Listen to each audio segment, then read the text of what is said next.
परमा के गायब होने पर पता नहीं कितना हंगामा मचा हुआ था। मैंने सोफे पर बैठकर टीवी लगा दिया। 3 बजने में चंद मिनट बाकी थे। टीवी पर कमर्शियल चल रही थी। सुजाता के आने तक खबरों की सुर्खियां शुरू हो गई थी। सबसे पहली खबर ही परमा के अगवा की थी। जनरल धीरेंद्र शुक्ला की नवासी को KH नारीना अस्पताल की पार्किंग से अगवा किया गया था। अगवा करने वाले 2 जवान थे जिनके चेहरे शनाख्त नहीं हो सके थे। उनका स्नाइपर साथी शोभा मंजिल की छत पर मौजूद था। तफसील बाद में बताई जाना थी। डॉक्टर सुजाता कॉफी ले आई। कॉफी की चुस्कियां लेते हुए मैं खबर की तफसील सुनता रहा। न्यूज कास्टर का लहजा काफी बदला हुआ था। वो शुक्ला खानदान के साथ मेरी दुश्मनी को उजागर करने की पूरी कोशिश कर रही थी और मुंबई में मुझसे जितने भी सच्चे झूठे वाकयात मंसूब थे, तमाम के डांडे मेरी शुक्ला खानदान से दुश्मनी से जोड़ रही थी। इसकी वजह तो बिलाशुबा विघ्नेश की डाली हुई हड्डी थी। हमारी तरह भारत का मीडिया भी बिकाऊ और दौलत वालों का पालतू कुत्ता है। आजाद सहाफत और बगैर लगी लिपटी रखे कहने का शौक सिर्फ कमजोर, मुफलिस और निचले दर्जे के तबके के लोगों की खामियां और गलतियां उजागर करके पूरा किया जाता है। एक अंदाजा ये भी लगाया जा रहा था कि परमा को अगवा करने के पसे पर्दा वजह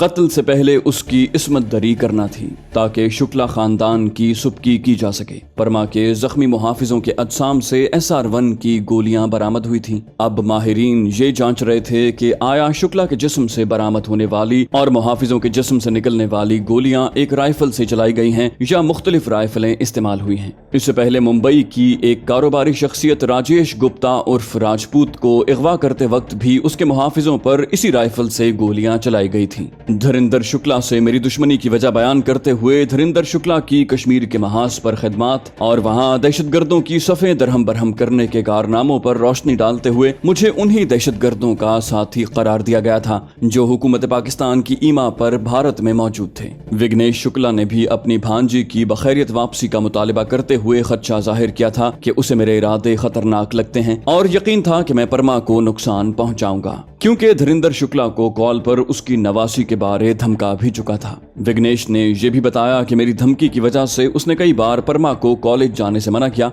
मगर परमा कमसिन और नादान थी। इस वजह से मामू की बात को अहमियत नहीं दे रही थी। विघ्नेश चूंकि अपनी यतीम भांजी से अजहद मोहब्बत करता था, इस वजह से उसकी ख्वाहिश के रास्ते में दीवार न बना, अलबत्ता उसकी हिफाजत का इंतजाम मुहाफिजों की तादाद दुगनी करके किया ताकि परमा की हिफाजत को यकीनी बनाया जा सके। मगर दहशतगर्दों ने बड़ी तादाद में हमला किया और उन्हें स्नाइपर की मदद भी हासिल थी। इस वजह से परमा के मुहाफिज उसे अगवा होने से न बचा सके। परमा के अगवा पर काफी तफसील से रोशनी डाली जा रही थी और इसकी वजह विघ्नेश शुक्ला की मजलूमियत को उजागर करना था। यकीनन एक तरफ ये चर्चा करके दूसरी जानिब विघ्नेश शुक्ला ने अपने पालतू कुत्तों के जरिए परमा की तलाश में सरधड़ की बाजी लगा देना थी। एक गलती बिलाशुबा मुझसे हो गई थी कि परमा के अगवा के वक्त SR1 को इस्तेमाल नहीं करना चाहिए था। ये राइफल इस्तेमाल करके मैंने नादानिस्तगी में विघ्नेश शुक्ला के मौकिफ की तायद की थी कि परमा के अगवा के पीछे मैं छुपा हूँ। SR1 का हल्का होना, दूरमार होना और छोटे बैग में पैक होने की इजाफी खूबियों की वजह से ये गलती सरजद हुई थी। गो SR1 और मेरा साथ ज्यादा अरसा नहीं चल सका था कि 50 गोलियों के बाद ये राइफल मेरे काम की न रहती, मगर ये भी हकीकत थी कि मैं 2-3 मार्कों में 20 से ज्यादा गोलियां नहीं चला सका था। गोया अब तक 30 गोलियों की मोहलत बाकी थी। मैं विश्वास सिंह से राब्ता करने लगा। इस मकसद को मैं उसके पास एक नया मोबाइल फोन छोड़ आया था। 1-2 घंटियों के बाद मोबाइल फोन मसरूफ कर दिया गया। सोचा मेरा नंबर उसके पास मौजूद नहीं था, शायद इस वजह से कॉल नहीं उठा रहा, मगर इसी दौरान पैगाम की घंटी बजी। लिखा था कौन? मैंने जवाबी पैगाम भेजा राजा और दोबारा कॉल की, मगर आगे से नंबर मसरूफ कर दिया गया। तारुफ के बाद भी उसका कॉल काटना हैरान कुन था। मुझे लगा कोई मसला है। मिनट भर बाद उसका अगला पैगाम आया, वीर जी मैं प्रीतो हूँ, कॉल पर बात नहीं कर सकती। वो विश्वास को पुछगिछ को ले गए हैं। विश्वास ने मखसूस हिदायत देकर नया मोबाइल पहले से मेरे पास रखवा दिया था। फिलहाल विश्वास ने आपको राब्ता खत्म करने की ताकीद की है। मैं भी आपकी कॉल के इंतजार में थी। अब ये मोबाइल आपको विश्वास की आमद तक बंद मिलेगा। जो बोले सोने हाल, सत श्री अकाल। मैंने भी आखिरी पैगाम दिया, रब राखा भाभी, और सोफे से टेक लगा ली। डॉक्टर सुजाता मेरे चेहरे पर तफक्कुर देखते हुए पूछे बिना न रह सकी, क्या हुआ? मैं फीकी मुस्कुराहट से बोला, कोई एक मसला नहीं है डॉक्टर साहब। वो मुतबस्सम हुई, ऐसा ही होगा, मगर आपके चेहरे पर परेशानी नहीं जचती। मैंने समझाया, ये तो फितरी अमल है, बस में थोड़ी होता है। वो अजीब से लहजे में बोली, आप मेरे आइडियल हैं। कम से कम मेरे सामने झूठ मूठ ही सही मगर खुद को हशाश बशाश जाहिर करें, वरना मैं भी मुश्किलात और मसाइल से हिम्मत हारने को फितरत मान लूंगी। मैंने कहा लगाया, कहा तफक्कुर जाहिर करने और हिम्मत हारने में फर्क है पगली। हौसला बुज़दिल हारते हैं और तफक्कुर जुरतमंदों को भी लाहक होता है। मेरे कहे पर उसने मुसर्रत का इजहार करते हुए कहा, अब खुश हूँ। मैंने कहा एक कॉल कर लूं। मैं मोबाइल निकाल कर जहन पर जोर देने लगा। नादिर खान उर्फ नज्जू चक्करबाज का नंबर याद करके मैंने डायल किया और मोबाइल फोन कान से लगा लिया। चूंकि पहले वाला मोबाइल फोन मैं वहीं फेंक कर आ गया था, इसलिए नंबर याद करने की जरूरत पड़ रही थी। दूसरी तीसरी घंटी पर उसने कॉल उठा ली। मैंने कहा, नज्जू मैं राजा बोल रहा हूँ, इस वक्त कहाँ हो? वो जमाई लेता हुआ बोला, वहीं हूँ बॉस जहाँ छोड़ गए थे। यकीनन वो नींद से जागा था। मैंने कहा, $20,000 कमाने हैं। बोला, बॉस मजाक करने को मैं ही मिला हूँ। मैंने कहा, मुझे मुंबई से निकलना है, इंतजाम कर सकते हो? वो बोला, अकेले या वो छम्मक छल्लो भी साथ होगी? मुझे तब चढ़ी। मैंने कहा, पहले सिर्फ थप्पड़ मारा था ना, अब तुम्हारे सर में गोली उतारूंगा। वो अहमकाना अंदाज में बोला, बॉस $20,000 देने के बाद ही गोली चलाना। मैं चिल्लाते हुए बोला, यार तुम नादिर खान हो, नादिर सिंह तो नहीं हो? फिर अहमकाना गुफ्तगू से क्या साबित करना चाहते हो? वो बोला, बॉस आप मेरा वक्त जाया कर रहे हैं, मतलब की बात करें ताकि इंतजामी उमूर की तरफ मुतवज्जे हो सकूं। मैंने कहा, हम 2 आदमी हैं, लेकिन ये जहन में रहे तमाम एजेंसियां, विघ्नेश के कुत्ते और पुलिस वगैरह शिद्दत से हमारी तलाश में हैं और हमें देखते ही कत्ल करने की कोशिश की जाएगी। वो एतमाद से बोला, मैं मुकम्मल जायजा लेकर आपसे राब्ता करता हूँ। डॉक्टर सुजाता उम्मीद भरी नजरों से मुझे घूर रही थी। पूछने लगी, क्या बना? मैं खुश दिली से बोला, पहला मरहला तो शुरुआत का होता है ना, बनने बिगड़ने की बारी बाद में आती है। उसने खुलूसे दिल से पेशकश की, मैं किसी काम आ सकती हूँ? मैं इत्मीनान से बोला, तुम्हारी जितनी मदद चाहिए थी बगैर किसी तकल्लुफ के ले ली। वो चहकी, इसी वजह से तो खुश हूँ। मैंने कहा, जरा उसकी हालत भी देख लूं। मैं उठकर परमा की ख्वाबगाह की तरफ बढ़ गया। दरवाजा खटखटा कर लम्हा भर इंतजार किया और फिर अंदर चला गया। वो घुटनों के गिर्द हाथ लपेटे जाने किस सोच में खोई थी। मैंने कुर्सी बेड के करीब खींची और नशिस्त संभाल ली। मेरे बोलने का इंतजार किए बगैर उसने जबान खोली। वो झूठ बोल रहे थे। मैंने बेसाख्ता तसीह की, वो से मैं मुराद हूं तो यहाँ तुम या आपके तखातुब से पुकारा जाऊंगा। वो उदासी से बोली, विघ्नेश मामू झूठ कह रहे थे। ना तो उन्होंने मुहाफिजों की तादाद बढ़ाई और ना हमें कॉलेज जाने से रोका, बल्कि हमारा दिल पढ़ने से उचाट हो गया था। वो बाइसरार जोर देते रहे कि हमें पढ़ना चाहिए और इसी मसरूफियत में खोकर हम ज़हनी तनाव और फिक्रमंदी से छुटकारा पा सकते हैं। हमारे पहले इगवा और वापसी की खबर को भी वो पी गए। हमने ग्रैंडपा और उनसे साफ कहा था कि दौरान कैद हमें न तो अजियत पहुंचाई गई और न हमारी हुर्मत पर हाथ उठाया गया, जबकि वो हमारी इस्मत दरी का जिक्र कर रहे हैं। यकीनन उसने खबरों की आवाज पर कान धरे थे। मुमकिन था दरवाजे के करीब खड़े होकर तफसील सुनी हो। मैंने कहा, अब तो यकीन आ गया कि मैं सही कह रहा था। घुटनों से सर उठाकर उसने डुबडुबाई हुई आंखों से मुझे घूरा और फिर गुलूगीर लहजे में बोली, हमें पापा से बात करना है। मैंने नफी में सर हिलाया। वो पाकिस्तान में हैं और जहां से उन्हें कॉल करना मुनासिब ना होगा, क्योंकि उन्होंने कॉल करने को सख्ती से मना किया था।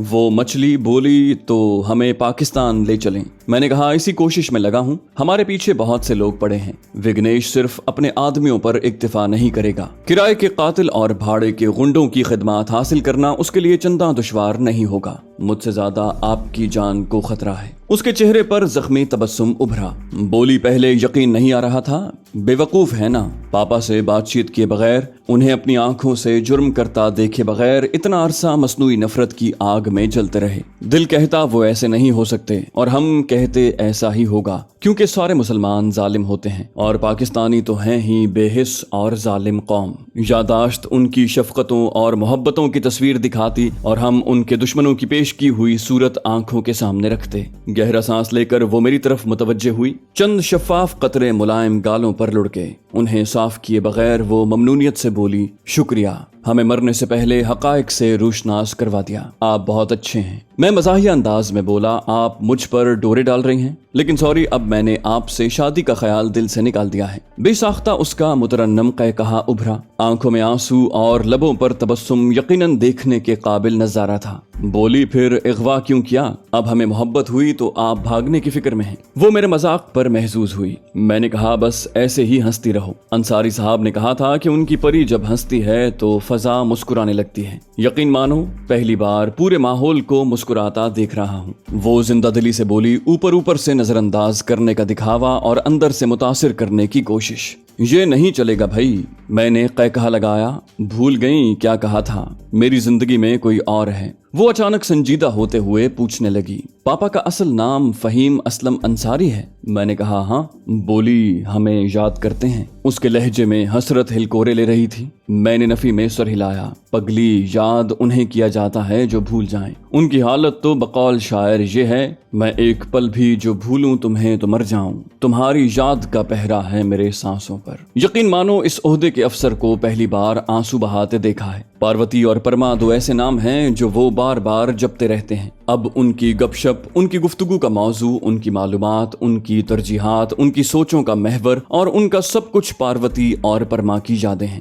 आपके नाना के सामने वो गिड़गिड़ाए, मिन्नतें की, मुआफिया मांगी, मगर शुक्ला साहब को तरस न आया। आपके हुसूल की 3-4 कोशिशें वो पहले भी कर चुके थे जो नाकाम हो गईं। आखिर उनकी नजर इंतखाब मुझ पर पड़ी और मुझे किस्मत आजमाने आना पड़ा। इंशाल्लाह उनकी परी को उन तक पहुंचाने का सेहरा मेरे सर बंधेगा। बाप के जिक्र पर वो महवियत में खो गई थी। लबों पर मलकूती तबस्सुम और आंखों में सितारे झिलमिलाने लगे थे। बेताबी से पूछने लगी, सबर नहीं हो रहा, कब पहुंचेंगे? मैंने कहा, इसी काम में लगा हूँ। विघ्नेश मामू आपकी मोहब्बत में पागलों की तरह पूरी मुंबई को छान रहा है। वो मुल्तजी हुई, बोली, प्लीज उन्हें गोली न मारना। मैंने तसल्ली दिलाई, कोशिश तो यही है। वो पूछने लगी, आप बहुत ही अच्छे निशानेबाज हैं, क्या सारे पाकिस्तानी फौजी ऐसे ही होते हैं? मैंने नफी में सर हिलाया।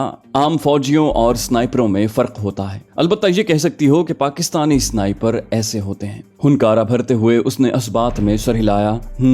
पापा के बारे में कुछ और बताओ ना। वो एकदम तब्दील हो गई थी। जिस बाप का नाम लेना उसे गवारा नहीं था, अब उसके अलावा कुछ सुनना नहीं चाह रही थी। बिलाशुबा धरिंदर शुक्ला ने बेचारी पर बहुत जुल्म ढाया था कि न सिर्फ उसकी माँ को कत्ल किया बल्कि बाप को भी छीन लिया था। और मोहब्बतें जब नफरतों का रूप धार लें तो बहुत तबाही लाती हैं। मैंने मुस्कुराते हुए कहा, पहले कुछ खा पी लो, वरना अंसारी साहब ने मेरी क्लास ले लेना है कि उसकी परी को कमजोर करके ले आया हूँ। वो खिलखिलाकर हंसी, बोली, जब हम पहले कैद में थे तब समझ में नहीं आता था कि आप हमारा इतना ख्याल क्यों रखते हैं, इतनी इज्जत क्यों देते हैं और कोई बात भी नहीं ठुकराते। आपकी मेहरबानियां किसी निचले दर्जे के आशिक की कोशिश लगती थी जो वो अपनी अमीर महबूबा का दिल जीतने को कर रहा हो। मैंने कहा, अगर असल बात बता देता तो आपने बिदक जाना था। मेरे पास अपनी सच्चाई के लिए कोई सबूत मौजूद नहीं थे और बगैर सबूत के ये मौजूद छेड़ना आपको मजीद मुतनफ्फर कर सकता था। अब अपनी खुशकिस्मती समझो कि आपके कत्ल को विघ्नेश की नजर मुझ पर पड़ी और काम आसान हो गया। वो बोली, सॉरी, आपको बहुत ज्यादा तंग किया,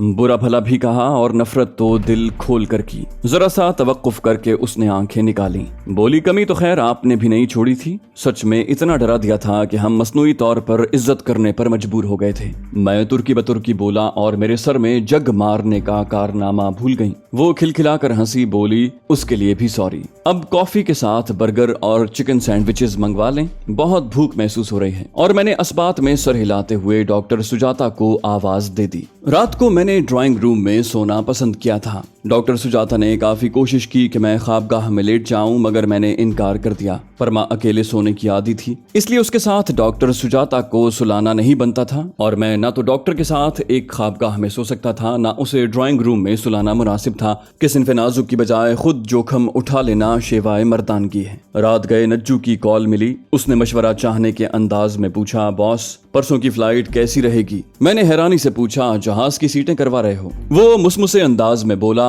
ड्राइवर कह रहा था कि वो जहाज के माफिक ट्रक उड़ाएगा। मैंने डांटा, बेशरम इंसान, सीधी तरह क्यों नहीं बताते? वो मस्कनत से बोला, सोचा आपको थोड़ा सा खुश कर दूं। मैंने दांत पीसे, मुझे खुश करना है तो सुबह का नाश्ता मनोज जोशी के साथ मिल बैठ कर करो। वो एहतजाजी अंदाज में बोला, बॉस मैं तो आपको अपना खैर खा समझ रहा था और आप मेरे दुश्मनों का काम आसान करने पर तुले हैं। मैंने कहा, अच्छा फजूल बकवास छोड़ो और मतलब की बात पर आओ। वो तफसील बताता हुआ बोला, एक फौजी मेजर की मुंबई से तब्दीली हुई है। उसके घर का सामान मुंबई से पटना जा रहा है। पांडे गुड्स ट्रांसपोर्ट कंपनी का ट्रक किराए पर लिया गया है जिसने आज शाम को निकलना था, मगर अब कल शाम को निकलेगा। सामान लोड करने वाले फौजी होंगे, मगर मैं अपने आदमी मजदूरों के भेस में ले जाऊंगा ताकि अपनी मर्जी से सामान को तरतीब देकर रखवा सकूं और यकीनन मुफ्त के मजदूर मिलने पर वो शुक्र का कलमा पढ़ते हुए आराम करने को तरजीह देंगे। बाकी आपकी मर्जी है कि पटना तक ट्रक में सफर करना चाहते हैं या रास्ते में उतरने को तरजीह देते हैं। मैंने कहा इसका फैसला बाद में करूंगा,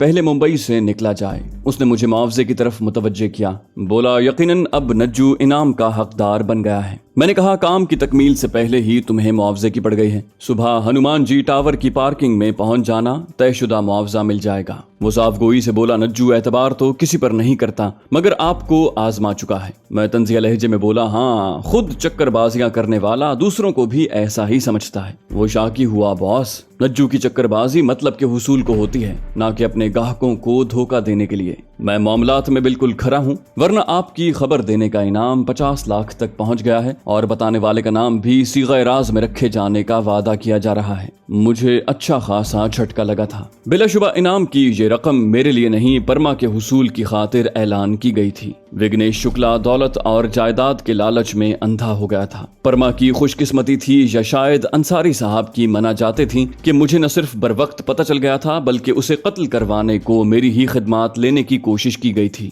बिलाशुबा ये फायदा अपना राज छुपाने की वजह से हासिल हुआ था। अमीरुल मोमिनीन सैयदना उमर फारूक रजी अल्लाह तआला अन्हु का इरशाद है, जिसने अपना राज छुपाया वो मुराद को पहुंच गया। मैंने तंज किया तो एहसान जता रहे हो। वो ढिठाई से बोला 50 लाख को ठोकर मार रहा हूँ, फिर भी एहसान नहीं मान रहे। हालांकि बदला चुकाना बहुत आसान है, बस मुझे मिस भूरी का राब्ता नंबर इनायत कर दो। उसने लॉरा ब्राउन को याद किया। मैं हंसा, शायद उसकी पहली तवाज़ो के असरात मादूम हो चुके हैं। वो आशिकाना लहजे में बोला बॉस, कसम से साली दिल छीन कर ले गई है। मैंने कहा मेरे पास फजूल बकबक का वक्त नहीं है यार। वो तेजी से बोला कल बात होगी, अपनी राजकुमारी को सलाम कह देना, और बगैर मेरा जवाब सुने राब्ता मुनक़ता कर दिया। मुंबई से बाहर निकलना ही बेहतर था। गो हफ्ते डेढ़ तक विश्वास सिंह मेरे भागने का बंदोबस्त कर देता, मगर इतने दिन वहां गुजारना मुझे मुनासिब मालूम नहीं हो रहा था, क्योंकि विघ्नेश शुक्ला को अगर इत्तेफाक से मेरा ठिकाना मालूम हो जाता तो हमें मरने से दुनिया की कोई ताकत नहीं बचा सकती थी। करण चावला के खतरे को भी नजरअंदाज नहीं किया जा सकता था, जबकि पूरे इंडिया में हमें तलाश कर लेना भूसे के ढेर से सुई ढूंढने के मुतरादिफ था। काफी देर में इसी मसले में सर खपाता रहा और फिर नींद ने इन ख्यालात से जान छुड़ा दी।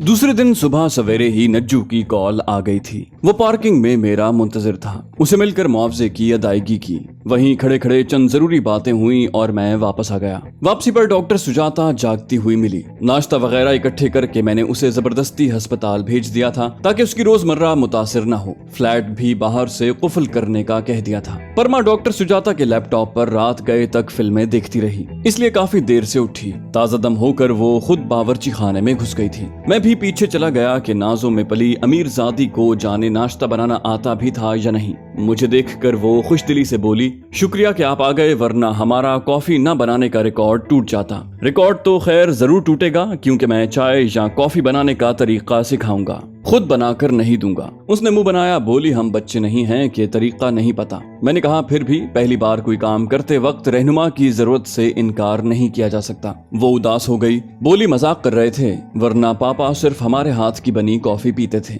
मैंने कहा वो आज भी अपनी परी के हाथ की बनी कॉफी को तरस रहे हैं और इंशाल्लाह जल्द ही उनका सपना ताबीर का चोला पहनने को है। बोली पता नहीं कब वो लम्हे आएंगे। हसरत भरे लहजे में कहते हुए उसने इलेक्ट्रिक केटल में दूध डालकर बटन ऑन कर दिया। मैं फ्रिज खोलकर दूसरे लवाजिमात निकालने लगा। पुरतकल्लुफ नाश्ता करवा कर मैं उसे मुंबई से निकलने की तफसीलात बताने लगा। उसकी आंखों में परेशानी झलकी। बोली हम ट्रक में कैसे सफर करेंगे? मैं इत्मीनान से बोला ट्रक की भी सीट पर नहीं, बॉडी में सफर करना पड़ेगा, और बराहे मेहरबानी पाकिस्तान पहुंचने तक ऐशो आराम को भूल जाओ। रास्ते में काफी मुश्किलात पेश आ सकती हैं, बेहतर होगा मेरे लिए ज्यादा परेशानियां पैदा मत करना। उसने मुंह फुलाया। बोली जब हम साथ नहीं जा रहे थे तो मिन्नतें कर रहे थे, अब ताने देना शुरू कर दिए। मैं नरमी से बोला ताने नहीं दे रहा, समझा रहा हूँ। हम सैरो तफरी को नहीं जा रहे, दुश्मनों से बचकर भाग रहे हैं, इसलिए आर्जी तौर पर आराम व आसाइश को भूल जाओ। वो शोखी से बोली ख्याल रहे जितने नजर आते हैं ना उससे थोड़ा ज्यादा ही नाजुक हैं। मैंने कहा आपकी नजाकत और कमजोरी तो तब मद्देनजर रखता जब मुस्तकबिल के वाकयात मेरी मंशा के मुताबिक पेश आते, मगर मुकद्दर लिखने वाला कोई और है। मुंह बनाते हुए कहने लगी भगवान खुदा और अल्लाह का वजूद बस अपनी कजियों कमजोरियों और नालायकियों पर पर्दा डालने को इंसान ने ईजाद किया है। बराह मेहरबानी सब कुछ अपने अल्लाह पर छोड़कर हिफाजती तदाबीर से लागर्जी न बरतना। मैंने कहा हर तख्लीक खालिक की मुतकाजी होती है। बर्तन, कपड़े, मकानात, गाड़ियां, हवाई जहाज, रॉकेट, अलगरज हर छोटी से छोटी और बड़ी से बड़ी चीज का बनाने वाले का वजूद तस्लीम करती हो, और चांद, सितारे, इंसान, जानवर, दरख्त, फल, फूल, पानी और कायनात की करोड़हा अकमल तख्लीकात के वजूद को बगैर खालिक के तस्लीम करती हो। यकीनन अल्लाह पाक सत्तार है, उसने अहमकों के सींग नहीं बनाए, वरना किसी को पहचानने को उसकी जबान का सहारा न लेना पड़ता। सींग देखते ही बंदा किनारा करता कि इससे बहस न करना, अहमक है। वो इत्मीनान से बोली, सब मादे का खेल है जनाब। मैंने कहा, जानती हो आपकी साइंस के जितने उसूल, जवाबित और नजरिए हैं, ये एक क्यों का जवाब नहीं दे सकते। जमीन को बेजान कहते हो और गंदम के बीज डालते वक्त जरा भी अंदेशा नहीं करते कि चना उगेगा। क्यों? एक ही बीज से उगने वाले पौधे के तने का रंग और होता है, पत्ते सब्ज होते हैं और फूल सुर्ख, सफेद, नीला, पीला। जब जड़ को पानी और खुराक एक जैसी मिल रही है तो फिर तख्लीक में इख्तिलाफ क्यों? बल्कि बाज़ औक़ात एक फूल की आधी कली सफेद और आधी सुर्ख होती है, क्यों? इंसान बोल सकते हैं, जानवर नहीं बोल सकते, क्यों? सितारे और सैयारे अपने अपने मदार में गर्दिश कर रहे हैं, ये एक दूसरे से कभी नहीं टकराते, क्यों? डीजल और पेट्रोल से मशीनें चलती हैं, पानी से नहीं चलती, क्यों? आप डॉक्टर बन रही हैं और मुझसे कई गुना बेहतर जानती हैं कि एक इंसान के जिस्म में लाखों खुलिये क्यों मुक़य्यद हैं। इंसान को सांस लेने के लिए ऑक्सीजन की जरूरत होती है, कार्बन डाइऑक्साइड की क्यों नहीं? आंखों से क्यों दिखाई देता है, कान क्यों कर सुन सकते हैं, सर्दी गर्मी का एहसास क्यों होता है? ये एक लंबी फहरिस्त है। वो कता कलामी करते हुए बोली, और हमारे पास आपके हर क्यों का जवाब मौजूद है, बस तफसील का मुतकाजी है। मेरे चेहरे पर ललकारती हुई मुस्कुराहट नमूदार हुई। मैंने कहा, ऐसा बस आप समझती हैं, क्योंकि आपकी लंबी तफसील का इख्तिताम जिस नुक्ते पर होगा उसके आगे एक क्यों सवालिया निशान की सूरत आपके इल्म को ललकार रहा होगा। वो तुर्की बतुर्की बोली, और ऐसा बस आप समझते हैं। मैं एतमाद से बोला, अच्छा, जब इंसान मर जाता है तो मेडिकल साइंस कहती है कि उसके बाद भी उसके आज़ा कुछ देर जिंदा रहते हैं, और यही वजह है कि आजकल तब्दीली क़ल्ब, नई आंखें लगना और गुर्दों वगैरह की पैवंदकारी मुमकिन हो सकी है। मेरा सवाल है कि इंसान के जिस्म से क्या चीज निकली है जो वो मर गया? दिल खून पंप कर रहा है, आंखों की पुतलियों में देखने की सलाहियत मौजूद है, हाथ पांव सलामत हैं, जर्रा बराबर कमी नहीं हुई, तो मर कैसे गया? कौन सी चीज उसके जिस्म से निकली कि अब वो ना हरकत कर सकता है और ना बोल सकता है? और अगर वैसे ही उसका जिस्म पड़ा रहे तो एक दिन के बाद बदबू पैदा होना शुरू हो जाए और 2-3 दिनों के अंदर गल सड़कर सारा गोश्त, हड्डियां अलहदा अलहदा हो जाएं। जब कोमा में पड़ा हुआ शख्स साल साल बिस्तर पर पड़ा रहता है मगर उसका गोश्त गल सड़कर बदन से अलहदा नहीं होता, हालांकि उसमें और मुर्दे में बस सांस लेने का फर्क होता है। वो गला खनकारते हुए बोली, देखें, मेडिकल साइंस इसकी तहकीक में लगी है, जल्द ही जवाब ढूंढ लेगी। मैं तंज़ी अंदाज में बोला, और ऐसा लाखों करोड़ों अहमक समझते हैं, जिनमें कई खुद कब्र की आगोश में पहुंच गए हैं। वो ललकारते हुए बोली, तो आप दे दें जवाब, आपके पास भी तो कोई जवाब नहीं है। मैंने कहा, क्यों नहीं है? साफ जवाब है कि उसकी रूह निकल गई है। वो बोली, और रूह क्या है? उसका तंजिया अंदाज बरकरार था। मैंने कहा, ये वो सवाल है जो हमारे नबी पाक सल्लल्लाहु अलैहि वसल्लम से भी पूछा गया था, और जवाब अहकमुल हाकिमीन ने इरशाद फरमाया कि रूह अल्लाह का हुक्म है, और यही हर क्यों का जवाब है। इसके अलावा लाख सर फोड़ लो, तहकीकात कर लो, चांद पर पहुंच जाओ, समंदर की तह खंगाल लो, पाताल का रास्ता दरियाफ्त कर लो, एक क्यों से सामना रहेगा। और इस क्यों के बूथे पर जब तक अल्लाह पाक के एहसनुल खालिकीन होने का झांपड़ रसीद नहीं करोगे, वो नहीं सुधरेगी और यूं ही आंखें दिखाती रहेगी। साइंस के उसूल जवाबित, कवानीन और दरियाफ्तों की पहुंच कैसे तक ही है, क्यों तक नहीं है? वो मुंह बनाते हुए बोली, जितनी तगोदौ अपने खालिक के वजूद को साबित करने को कर रहे हो,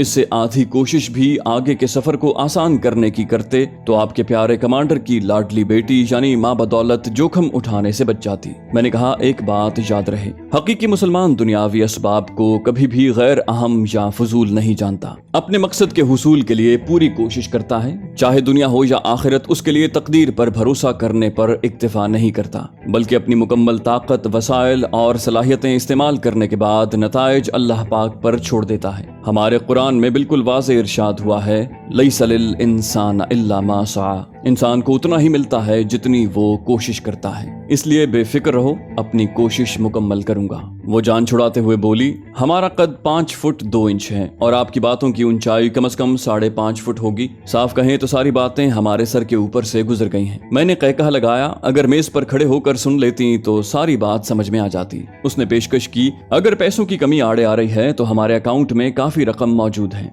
मैंने नफी में सर हिलाया, कहा तुम्हारे बैंक अकाउंट पर उनकी नजर होगी। वो बोली हमारे पास क्रेडिट कार्ड भी मौजूद है। मैंने कहा जहां भी इस्तेमाल किया हमारी जगह जाहिर हो जाएगी, क्योंकि विघ्नेश शुक्ला की इस पर सख्ती से नजर होगी। उसने तशवीश जाहिर की, बोली फिर क्या किया जाए। मैंने तसल्ली देते हुए कहा फिक्र न करो, मैं संभाल लूंगा। उसने फराख दिली से पेशकश की, हमारा ब्रेसलेट, टॉप्स और लॉकेट बहुत कीमती हैं, ग्रैंडपा ने तोहफे में दिए थे, कहीं रकम की रुकावट पैदा हो तो बता देना, हम बेच देंगे। मैंने नफी में सर हिलाया, बोला कहा ना पैसों का मसला नहीं है। वो भोलपन से बोली फिर कार वगैरह किराए पर ले लो ना।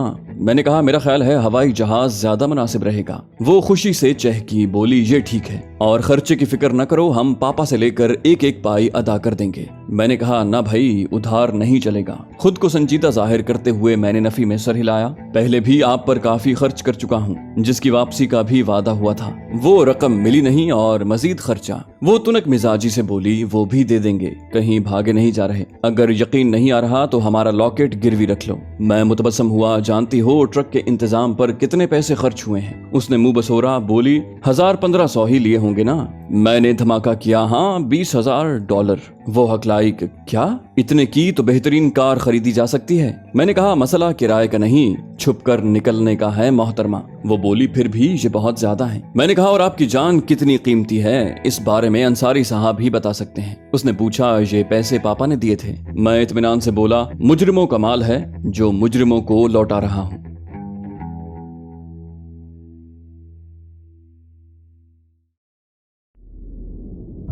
दोस्तों उम्मीद करते हैं आपको हमारी वीडियो पसंद आई होगी। अगर आप इस्लामी और तारीखी शख्सियात पर मबनी कहानियां सुनना चाहते हैं तो हमारे दूसरे चैनल दास्तान को सब्सक्राइब कीजिए और कमेंट सेक्शन में हमें बताइए कि आप कौन सी तारीखी और इस्लामी कहानियां सुनना चाहते हैं। जाने से पहले वीडियो को लाइक कर दीजिए। इंशाल्लाह अगली किस्त में आपसे मुलाकात होगी, तब तक अल्लाह हाफिज।